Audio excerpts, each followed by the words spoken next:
अरे भाग्यवान, मैं जा रहा हूं सेठ जी के यहाँ काम करने, और अगर लौटने में थोड़ी देर हो जाए तो घबराना नहीं, ना ही चिंता करना, आ जाऊंगा, ठीक है? हाँ हाँ ठीक है, काम पर चले जाइए, लेकिन जाने से पहले कुछ खा तो लीजिए। अरे कलावती, वही रोज की तरह बासी रोटी सूखी रोटी, क्या खाऊं, मन नहीं करता। रहने दो, वैसे भी बहुत देर हो गई है, अगर मैंने और देर की तो सेठ जी गुस्सा करेंगे। चलो, मैं जा रहा हूं काम पर। हाँ हाँ ठीक है, जाइए, लेकिन संभल कर जाइएगा और रात होने से पहले घर लौट आइएगा। हाँ हाँ ठीक है भाग्यवान, आ जाऊंगा भाई, आ जाऊंगा। चलो, मैं चलता हूं। इतना कहकर रामू सेठ के घर की ओर निकल पड़ा और थोड़ी देर बाद सेठ के घर पहुंचा। सेठ जी, ओ सेठ जी, सेठ जी दरवाजा खोलिए। अरे ओ सेठ जी, दरवाजा खोलिए, मैं आ गया। अरे हाँ हाँ हाँ, ठीक है रामू, रुक जा, मैं आता हूँ, हाँ।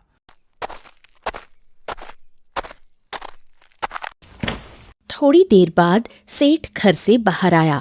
अरे रामू, आज तूने फिर एक बार काम में आने में देरी कर दी। अरे समय पर नहीं आ सकता है क्या तू, है? अब क्या करूं सेठ जी, मेरा घर थोड़ा ज्यादा दूर पड़ता है ना, इसीलिए आपके घर आते आते थोड़ा देर हो जाती है। माफ कर दीजिए ना, आज के बाद से ऐसी गलती नहीं होगी, मैं थोड़ा जल्दी ही निकलने की कोशिश करूंगा। हाँ हाँ, चल ठीक है, मैं आज तुझे आखिरी बार माफ कर रहा हूं।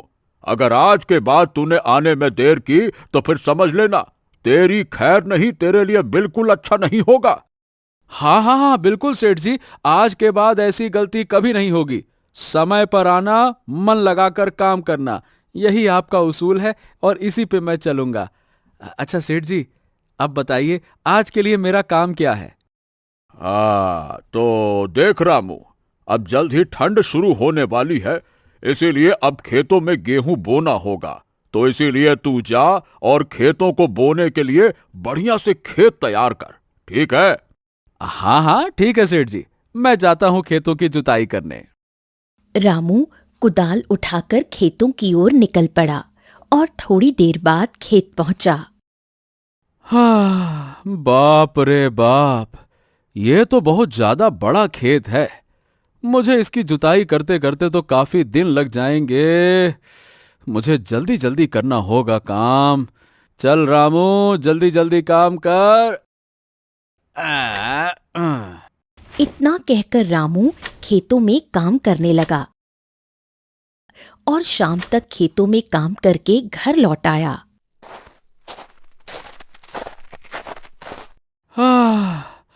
अरे भाग्यवान, अरे बहुत जोरों की प्यास लगी है। अ, थोड़ा पानी तो पिला दो। अरे बाप रे।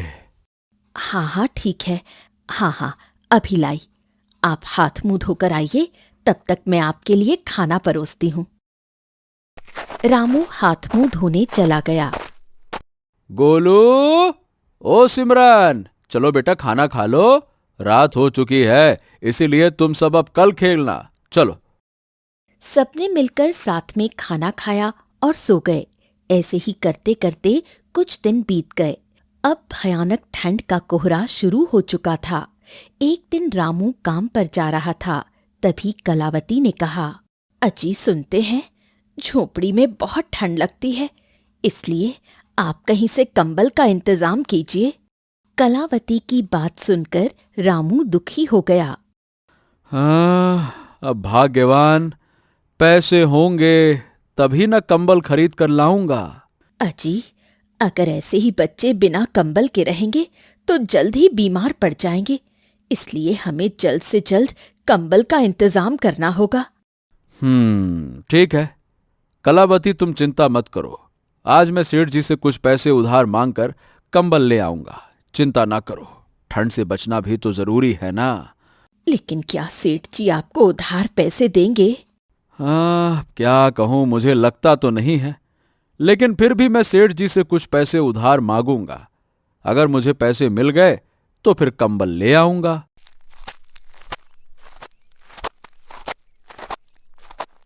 इतना कहकर रामू सेठ जी के पास पहुंचा।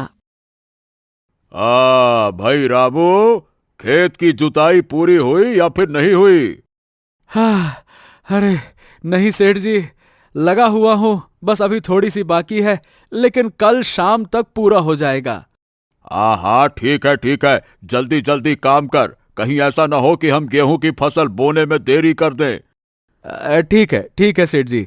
वो सेठ जी, मैं आपसे कह रहा था कि मुझे कुछ पैसों की बहुत ज़रूरत थी, अगर मिल जाते तो बहुत अच्छा होता। बहुत ज़रूरत है सेठ जी। रामू की बात सुनकर सेठ तुरंत गुस्सा हो गया और बोला, नहीं नहीं नहीं नहीं नहीं नहीं, कोई पैसा नहीं मिलने वाला। अरे भाई, महीना पूरा होने से पहले एक भी रुपया नहीं मिलने वाला। सुन, ऐसा है, तुझे काम करना है तो कर, वरना यहां से जा। मुझे बहुत सारे और किसान मिल जाएंगे काम करवाने के लिए। काम किया नहीं और पैसा पहले मांगने लग गया। नहीं तो। सेठ की बात सुनकर रामू डर गया और मन ही मन कहने लगा, अरे इसके अलावा तो मेरे पास और कोई काम भी नहीं है। अगर सेठ जी ने मुझे काम से निकाल दिया तो फिर तो हम सब भूखे मर जाएंगे। नहीं नहीं नहीं नहीं नहीं, ऐसा नहीं हो सकता। कृपया करके सेठ जी, गलती हो गई, माफ कर दीजिए। काम से मत निकालिए, मैं काम करूंगा ना। किसी और की क्या जरूरत है, मैं करता हूं, रुकिए। चल ठीक है, लेकिन आज के बाद अगर तूने कभी भी महीना पूरे होने से पहले एक भी रुपए मांगे तो फिर तेरे लिए अच्छा नहीं होगा। मांगने से पहले कोई दूसरा काम ढूंढ लेना, समझा? नहीं तो। वहीं दूर खड़ी सेठ की पत्नी ये सब देख और सुन रही थी। अरे अब तू खड़ा खड़ा मेरा मुंह क्या देख रहा है? जल्दी से जा और खेत में काम कर। मेरे कान के पास में बड़बड़ बड़बड़ मत कर। नहीं तो चल जा। हाँ हाँ, ठीक है सेठ जी, मैं जाता हूं। आज ठंड हर रोज से थोड़ी ज्यादा थी, लेकिन फिर भी रामू इसी ठंड में खेत में काम करने लगा। शाम तक रामू खेत में काम करके घर लौट आया। क्या हुआ जी? आपने तो कहा था कि लौटते समय कंबल ले आएंगे, फिर कहाँ है कंबल? हाँ भाग्यवान, कहा तो था मैंने, लेकिन क्या बताऊं, सेठ जी ने मुझे पैसे ही नहीं दिए। अब क्या होगा जी? इतनी कड़कती ठंड में बच्चे कैसे रहेंगे? कोई बात नहीं भाग्यवान, मैं अपने बच्चों के लिए दिन रात मेहनत करूंगा और उसी पैसों से कंबल जरूर लाऊंगा। अब मुझे बहुत जोरों की भूख लगी है, कुछ खाने को हो तो लेकर आओ। अजी, पानी के अलावा घर में खाने के लिए अनाज का एक दाना तक नहीं है। क्या? हे भगवान, ये मैं कैसा अभागा पति और बाप हूं जो अपने परिवार को एक वक्त की रोटी तक ठीक से नहीं खिला पा रहा। ऐसी मेहनत करने से क्या फायदा जिसमें पेट भी ना भरे। क्या करूं? आप चिंता मत कीजिए, आज की रात हम पानी पीकर ही सो जाते हैं। एक दिन हमारी भी किस्मत पलटेगी और हम भी अच्छा अच्छा खाना खाएंगे। उस रात सब लोग पानी पीकर सो गए। थोड़ी देर बाद रामू की आंखें खुलीं। हाँ, बाप रे बाप, दिन भर काम करके थक गया हूं और बिना खाना खाए अच्छी नींद भी नहीं आती। आज ठंड बहुत ज्यादा बढ़ गई थी। रामू रोज की तरह इस कड़कती ठंड में आज भी काम पर जा रहा था। तभी उसने देखा कि बच्चे ठंड के कारण झोपड़ी के कोने में ठिठुरकर बैठे हुए थे।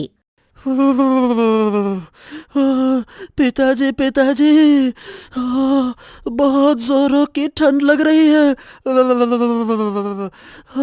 और आप इस कड़कड़ाती ठंड में कहाँ जा रहे हैं पिताजी? हाँ पिताजी, घर में ठंड से बचने के लिए कंबल या रजाई भी नहीं है। ऐसे में आप कहाँ जा रहे हैं? बच्चों को ठंड में कांपता और ऐसा कहते देखकर रामू की आंखें भर आईं। बच्चों, मैं जा रहा हूं काम करने। और बेटा, तू घर से बाहर मत निकलना, नहीं तो बीमार पड़ जाओगे। ठीक है बेटा, मैं आता हूँ। ठीक है पिताजी। ए भाग्यवान, तुम इस कड़कड़ाती ठंड में बच्चों का ध्यान रखना, है ना? मैं जा रहा हूँ काम पर। अपने परिवार को इस हालत में देखकर रामू मन ही मन टूट चुका था। थोड़ी देर बाद रामू सेठ के घर पहुंचा। सेठ जी, सेठ जी, सेठ जी बाहर निकलिए। सेठ जी।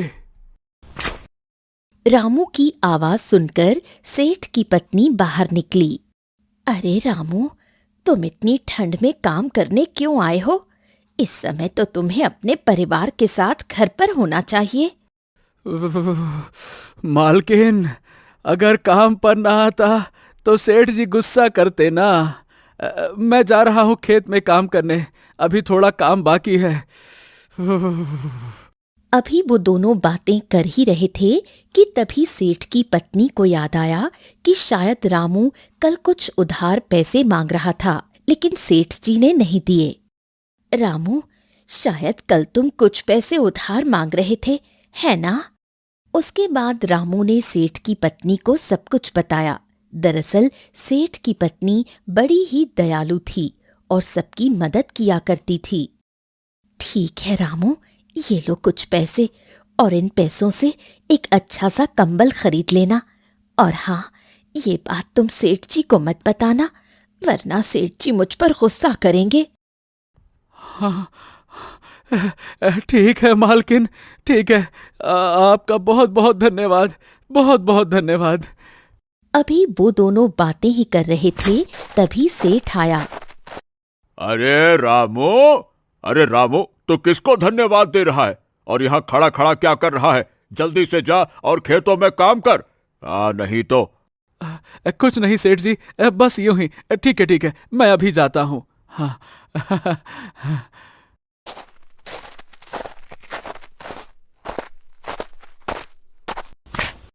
रामू खुश होकर खेत में काम करने लगा और शाम को रामू उन पैसों से एक मोटा और अच्छा कंबल लेकर घर आया। कलावती कंबल देखकर बहुत खुश हुई। आपके पास तो पैसे भी नहीं थे, फिर आपको इतना महंगा कंबल कहाँ से मिला? उसके बाद रामू ने अपनी पत्नी कलावती को सब कुछ बताया।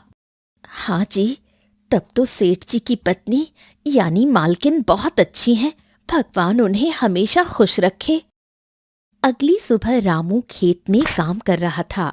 वहीं दूसरी ओर उस राज्य के राजा का बेटा प्रियांशु, जो हर समय किसी न किसी को परेशान करता और नुकसान करता ही रहता, वो घुड़सवारी करते हुए आया। सारथी, घोड़े को और तेज दौड़ाओ। जी ठीक है राजकुमार। जयदेव घोड़े को और तेजी से दौड़ाने लगा। तभी राजकुमार की नजर रामू की छोटी सी झोपड़ी पर पड़ी। सारथी, घोड़े को और तेज दौड़ाकर इस छोटी सी झोपड़ी को तोड़ दिया जाए। रफ्तार बढ़ाओ, और तेज, और तेज। हाँ हाँ, जैसी आपकी आज्ञा राजकुमार। इतना कहकर जयदेव ने घोड़े को रामू की झोपड़ी की तरफ मोड़ा। देखते ही देखते घोड़ा तेजी से दौड़ने लगा और झोपड़ी को तोड़ते हुए आगे निकल गया।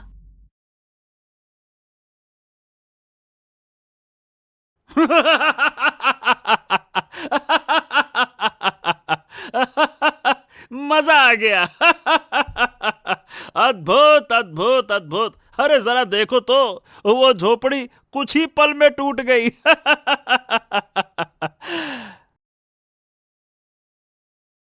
हे भगवान, ये क्या हो गया? मैं तो लुट गई, बर्बाद हो गई। मेरे पास एक यही छोटा सा घर था और उसे भी राजकुमार ने तोड़ दिया। अब तो लगता है इस ठंड में हम सब मर ही जाएंगे। कलावती के रोने की आवाज सुनकर पड़ोस की बूढ़ी काकी पार्वती देवी आई। अब जाने दो बेटी, रोने से कुछ नहीं होने वाला। जो होना था सो तो हो चुका। हाँ काकी, देखो तो राजकुमार ने मेरे घर के साथ क्या किया। अब हम कहाँ रहेंगे? थोड़ी देर बाद शाम हुई। रामू खेतों से काम करके घर लौटा। तब उसने देखा कि पूरा घर टूट चुका है। कलावती बच्चों के साथ बाहर बैठकर रो रही है। अरे क्या हो गया भाग्यवान, तुम ऐसे रो कह रही हो? और हमारे घर के साथ ये सब कैसे हो गया? उसके बाद कलावती ने अपने पति रामू को सब कुछ बताया।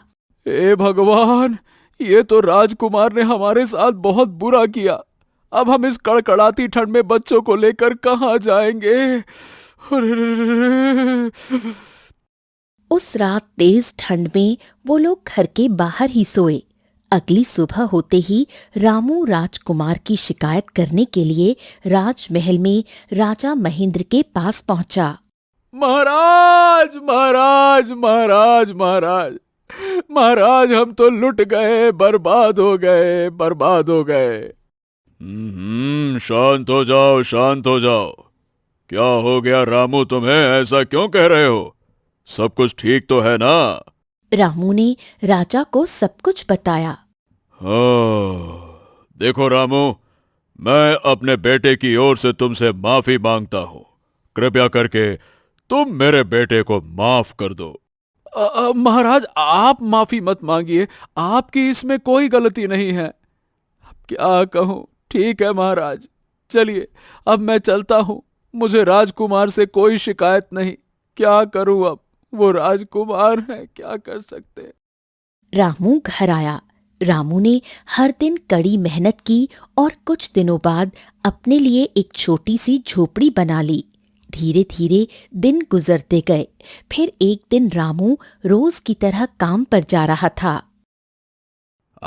देखो रामू, खेत की बुआई और बाकी का सारा काम हो चुका है, तो इसीलिए मैं और मेरी पत्नी कुछ दिनों के लिए शिमला घूमने जा रहे हैं। तो इसीलिए तुम थोड़े दिन अब घर पर आराम करो। बहुत मेहनत कर ली है ना? हाँ, अब ठीक है मालिक, जैसा आप कहें। वो सब आपस में बातें कर रहे थे। वहीं दूसरी ओर पिछली बार की तरह इस बार भी राजकुमार घुड़सवारी करते करते रामू के घर तक पहुंचा। सारथी, पिछली बार तो हमने इस झोपड़ी को तोड़ दिया था, लेकिन लगता है किसी ने फिर से दोबारा इस झोपड़ी को बना लिया। चलो सारथी, इस बार भी घुड़सवारी करते हुए इस झोपड़ी को तोड़ देते हैं। चलो। लेकिन राजकुमार, आपको याद है ना, पिछली बार इसी घर के मालिक ने आपकी शिकायत महाराज से की थी। अगर हमने दोबारा इसकी झोपड़ी को तोड़ा तो महाराज हम सबको कड़ी से कड़ी सजा देंगे। मैं वो सब नहीं जानता, जो होगा देखा जाएगा। तुम बस घोड़े को तेजी से दौड़ाकर झोपड़ी को तोड़ो, रफ्तार बढ़ाओ, आगे बढ़ो। ठीक है, जैसी आपकी आज्ञा राजकुमार। बगल में खड़ी कलावती ये सारी बातें सुन चुकी थी।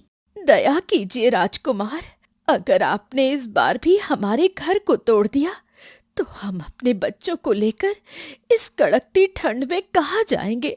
मैं वो सब कुछ नहीं जानता। हमें तो बस मनोरंजन चाहिए, चाहे उसके लिए हमें कुछ भी करना पड़े। राजकुमार के सामने कलावती की एक न चली। राजकुमार ने पिछली बार की तरह ही इस बार भी उस झोपड़ी को तोड़ दिया। तभी राजकुमार की नजर पड़ोस की बूढ़ी काकी पार्वती देवी की झोपड़ी पर पड़ी। वाह सारथी वाह, बड़ा मजा आया। सारथी वो देखो, अरे एक और झोपड़ी। चलो जल्दी से उस तरफ रफ्तार बढ़ाओ, हम उसको भी तोड़ते हैं। आगे बढ़ो। लेकिन राजकुमार, देखिए तो सही, घोड़ा घायल हो गया है और उसके सिर से खून निकल रहा है। अगर ऐसे ही हम झोपड़ियां तोड़ते रहे तो घोड़ा मर भी सकता है। ओहो, नहीं नहीं नहीं सारथी, वो सब कुछ मैं नहीं जानता। अभी हमें बहुत मनोरंजन आ रहा है, बड़ा मजा आ रहा है। चलो, हमें बस वो झोपड़ी टूटती हुई देखना है। चलो आगे बढ़ो। तो ठीक है राजकुमार, आप सैनिकों से कहकर तोड़वा दीजिए, घोड़ा कहीं घायल होकर मर ना जाए। ओहो, तुम भी ना। ठीक है सैनिकों, तुम सब जल्दी से इस झोपड़ी को तोड़ो, और सुनो, ऐसा तोड़ना कि एकदम भर भरा कर नीचे गिरे और धुआं चारों तरफ से उठे, फिर आएगा असली मजा। जाओ। दया कीजिए राजकुमार, मेरे पास इस झोपड़ी के अलावा और कुछ नहीं है। अगर आपने इसे भी तोड़ दिया तो मैं ठंड से मर जाऊंगी। बूढ़ी औरत के लाख कहने पर भी राजकुमार ने बूढ़ी औरत की एक न सुनी और सैनिकों से कहकर उस झोपड़ी को तोड़वाकर चले गए। ये सब होने के बाद रामू घर लौटा।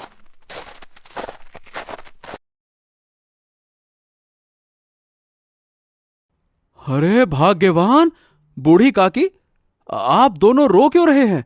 और ये घर के साथ क्या हो गया? ये क्या, किसने किया ये? बेटा, वो राजकुमार इस बार भी तुम्हारी झोपड़ी के साथ साथ मेरी भी झोपड़ी तोड़कर चला गया। ठीक है बूढ़ी माँ, आप चिंता मत कीजिए। अभी तो शाम हो चुकी है। कल सुबह होते ही हम सब राजमहल जाएंगे और राजा जी को सारी बात बताएंगे। थोड़ी देर बाद रात हो गई। पिताजी, मुझे बहुत जोरों की ठंड लग रही है। मैं इतनी कड़कती ठंड में बिना घर के नहीं सो सकती। हाँ पिताजी, मुझे भी बहुत तेज ठंड और भूख लगी है। माँ, कुछ खाने को दे दो ना। हाँ बच्चों, तुम सब चिंता मत करो। घर के अंदर 2 सूखी रोटी रखी हुई है, मैं अभी लाती हूँ, फिर तुम सब प्याज और रोटी खा लेना। तभी बूढ़ी काकी पार्वती आई।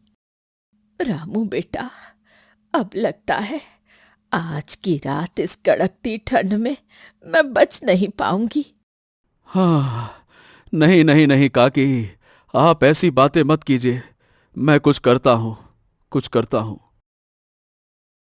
रामू ने कुछ सूखी लकड़ियां इकट्ठा करके आग जलाई। हाँ बेटा, आग के पास थोड़ी राहत मिल रही है। उसके बाद सब लोगों ने मिलकर रोटी और प्याज खाया और पूरी रात उस आग के पास ही सोते रहे। सुबह होते ही रामू और पार्वती राजमहल पहुंचे। क्या हुआ प्रजावासियों? आप सब इतनी सुबह सुबह राजमहल क्यों आए हैं? बताइए, मैं आप सबकी किस प्रकार सहायता कर सकता हूँ? इसके बाद पार्वती ने राजा को सारी बात बताई। राजकुमार की इस हरकत से राजा बहुत क्रोधित हुए। महारानी, ओ महारानी, जल्दी से आप यहाँ आइए और देखिए आपके लाडले बेटे ने क्या कांड किया है। आइए। क्या हुआ महाराज? आप मेरे बेटे को ऐसे क्यों कह रहे हैं? मेरे बेटे ने ऐसा क्या किया? महाराज महारानी को सब कुछ बताते हैं। इस बार महारानी भी राजकुमार के ऐसा करने से बहुत क्रोधित हुईं। फिर महाराज और महारानी ने मिलकर राजकुमार को घर से बाहर निकाल दिया। अब राजकुमार रामू के टूटे फूटे घर में रहने लगा। फिर रात को, अरे रे, मुझे बहुत जोरों की भूख लगी है। तुम सब मुझे जल्दी से खाना दो। भूख लगी कर क्या रहे हो? खाना खिलाओ मुझे। लेकिन राजकुमार, हम तो बहुत गरीब लोग हैं और हमारे पास तो 2 सूखी रोटी के अलावा कुछ नहीं है। नहीं नहीं नहीं नहीं नहीं नहीं, मैं ये रूखी सूखी रोटी बिल्कुल नहीं खाने वाला। एक तो इतनी ठंड लग रही है, ऊपर से तुम लोग मुझे ये खिला रहे हो। इससे अच्छा तो मैं भूखे पेट रहूं। ये गंदा खाना कौन खाता है? ये तो हमारे यहाँ के जानवर भी नहीं खाते। इतना कहकर राजकुमार बिस्तर पर जाकर लेट गया।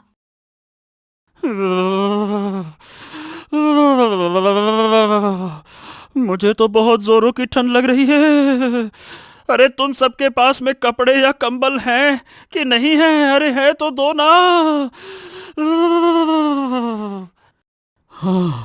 हाँ राजकुमार, हमारे पास बस एक ही कंबल तो है, लेकिन उस कंबल को बच्चों ने लिया है। अगर वो कंबल मैंने आपको दे दिया तो वो बेचारे मासूम से बच्चे ठंड के कारण बीमार पड़ जाएंगे। अरे मैं कुछ नहीं जानता। मुझे बहुत जोरों की ठंड लग रही है, इसीलिए मुझे वो कंबल चाहिए, जल्दी दो। राजकुमार बच्चों की परवाह ना करते हुए बच्चों से कंबल लेकर खुद सो गया। पूरी रात बच्चे ठंड से कांपते ठिठुरते रहे। अगली सुबह भाग्यवान, सेठ जी आ चुके हैं, इसीलिए मैं जा रहा हूं काम पर। शाम तक लौट आऊंगा। तुम बच्चों को घर से बाहर मत जाने देना, ठीक है? ठीक है जी। शाम तक रामू सेठ के वहां काम करके घर लौटा। आज भी राजकुमार कल की तरह भूखे पेट बच्चों से कंबल लेकर बिस्तर पर लेट गया।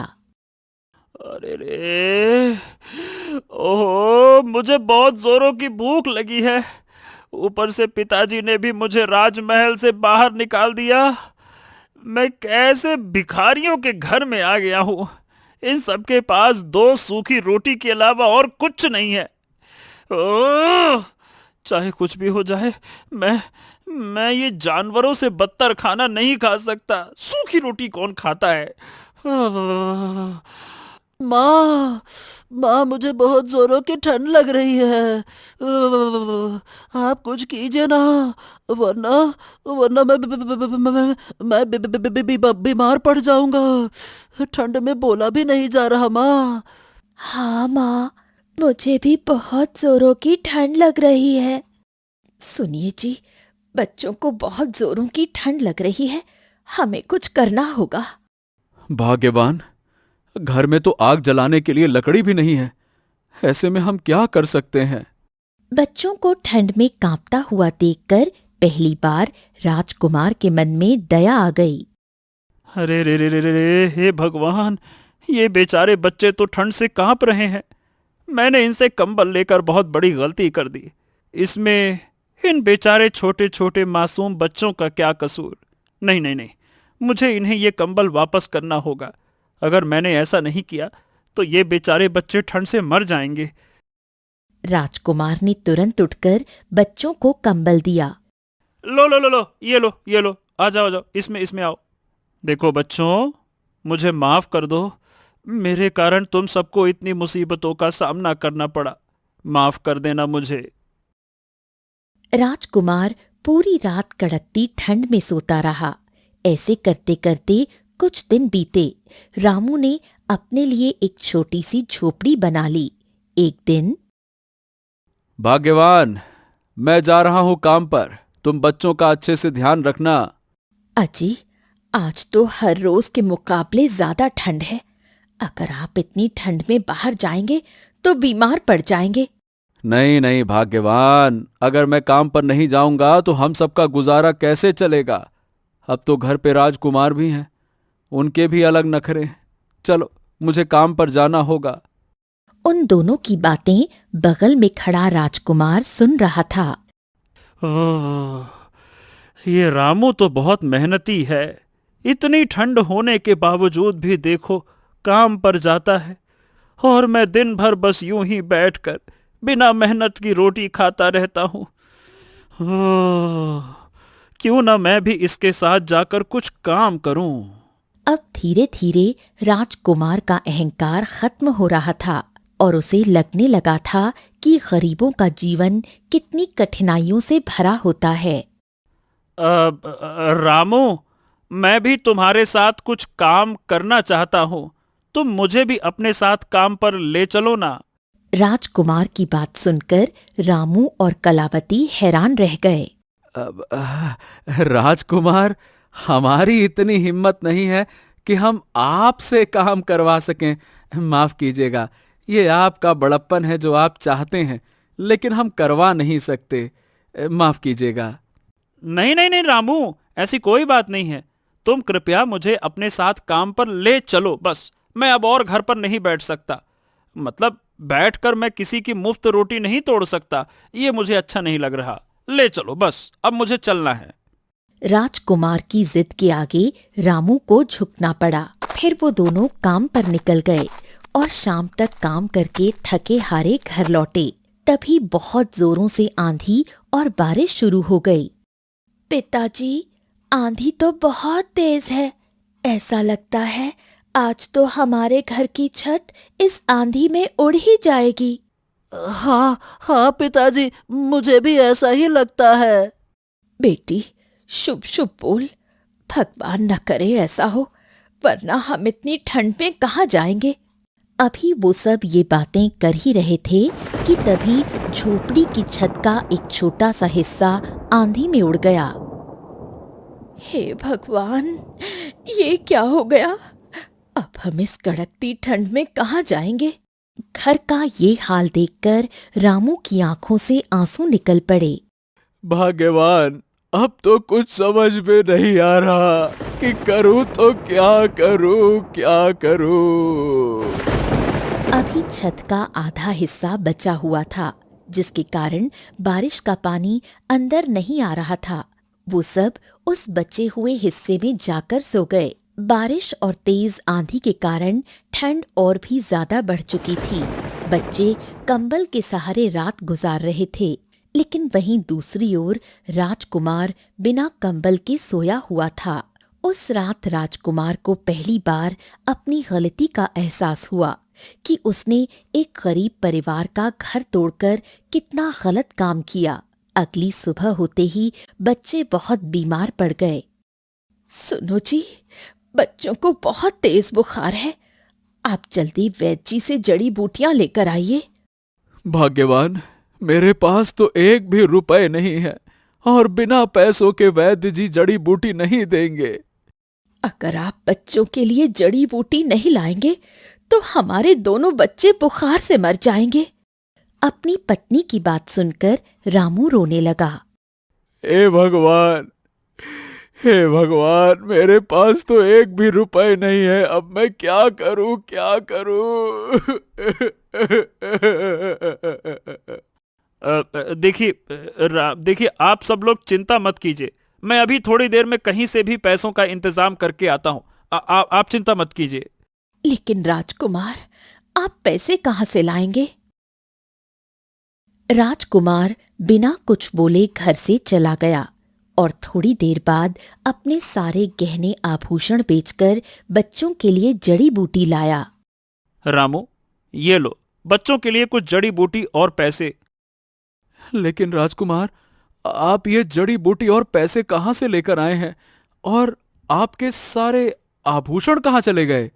दरअसल रामू, मैंने बच्चों को बीमार देखा तो इसीलिए मैंने अपने सारे सोने के आभूषण सुनार की दुकान पर बेचकर उनसे जो पैसे मिले उससे ये जड़ी बूटी लेकर आया हूं। चलो अब देर मत करो, जल्दी से बच्चों को ये जड़ी बूटी खिलाओ। क्या कैसे वो सब बाद में, चलो चलो। अगली सुबह तक बच्चे बिल्कुल ठीक हो गए। तभी पड़ोस की बूढ़ी काकी, जिनका घर राजकुमार ने कुछ महीने पहले तोड़ा था, वो अब ठंड के कारण चल बसी थीं। हे भगवान, आज मेरे कारण एक गरीब की मृत्यु हो गई। अब मैं काकी को जीवित तो नहीं कर सकता, लेकिन मैं प्रण लेता हूं कि आज से मैं कभी भी किसी भी गरीब को परेशान नहीं करूंगा और सबकी मदद करूंगा। अब राजकुमार के अंदर से सारी बुराइयां खत्म हो गईं। उसके बाद राजकुमार राजमहल लौटकर राजा से माफी मांगता है। पिताश्री, मुझे माफ कर दीजिए। मैं उनके साथ रहकर ये समझ चुका हूं कि गरीबों का जीवन कितनी कठिनाइयों से भरा होता है, और ऊपर से मैंने ठंड में उनका एकमात्र सहारा घर भी तोड़ दिया था। अब मुझे अपनी गलतियों का पश्चाताप हो चुका है। हाँ, बहुत अच्छे राजकुमार, वाकई में आपने बहुत बड़ी गलती की थी, लेकिन अब आपको अपनी गलतियों का पश्चाताप हो चुका है। मेरे लिए इससे बड़ी खुशी की और कोई बात हो ही नहीं सकती। उस दिन के बाद राजकुमार का स्वभाव बिल्कुल बदल गया और राजकुमार सबकी सहायता करने लगा।